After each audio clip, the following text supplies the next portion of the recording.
Talk to us about what you're doing with VR.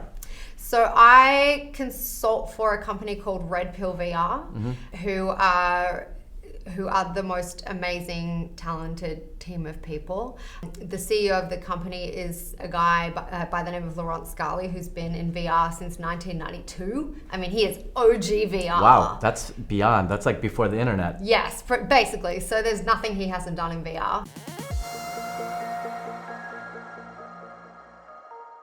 He created RedPill about 6 years ago.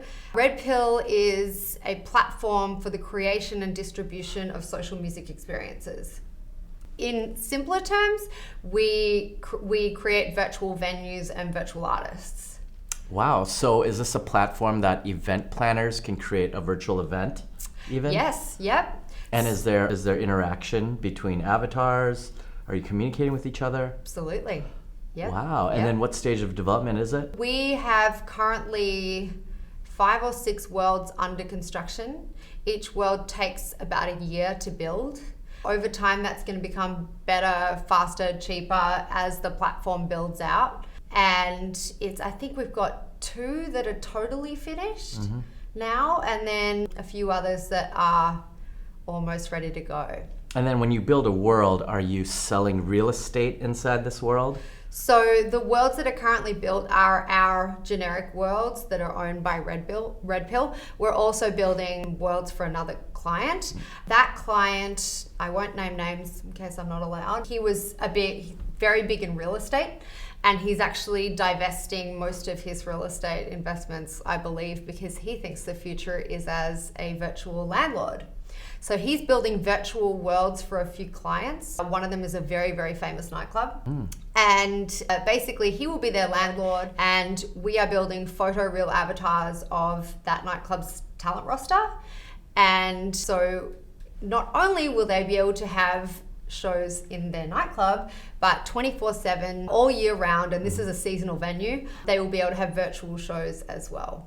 Incredible. It's almost like an experiential 3D video game VR world. That's right. It kind of reminds me of the Travis Scott Fortnite collaboration. Right. So the only difference is, I mean, that was super, super cool what they did, but that was a pre-baked graphic.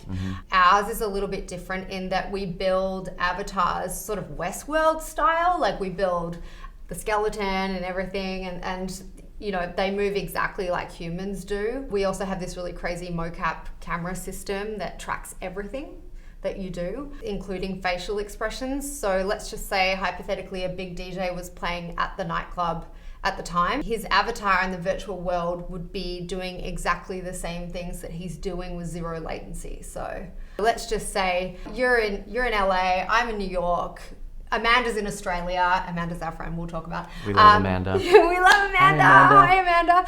And we all decide we want to go and see this DJ at this nightclub. We can turn up in the lobby at the same time, and we will all have different avatars, and we can go to this show together. And we can even go back to the show the next day and have an entirely different experience. So it's pretty unreal technology.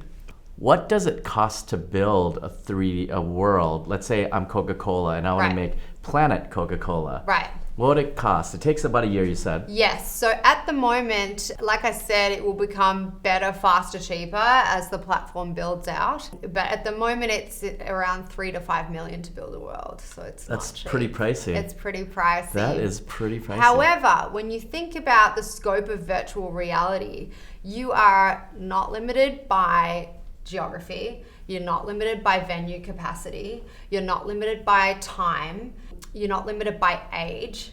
So essentially, you could have an unlimited amount of people at a show. Right now, I think this is probably quoting old numbers, because I think I was saying this at the start of the pandemic. There's about 10 million end users with Oculus. And we're Android, so we can run with any type of headset. But headsets became so popular during the pandemic that there was a grey market for them. You couldn't get them for a while. Wow. So, who knew? yeah. So I don't know if you heard Mark Zuckerberg on Clubhouse the other night. I've heard of him. You've heard of him? Well, he popped into Clubhouse, which is our favorite platform, obviously. Clubhouse addict right here. Yeah, me too. The addiction is real. It is. So he popped in the other night, and for the entire 25 minutes, I actually missed the conversation, but I did read the notes. For about 25 minutes, he apparently spoke about VR. I think his end quote was something really cool. He said, we shouldn't be transporting ourselves, we should be teleporting ourselves. I remember that. Yes. So, and that is just like, oh, my heart sinks. Yeah. So, Oculus was bought by Facebook. I think I heard that they're pumping 1.5 billion into it every year for the next 10 years or something crazy like that. And with 5G and edge compute, so edge compute is the technology that runs self-driving cars and a bunch of other things. And it just so happens that solves the VR problem as well.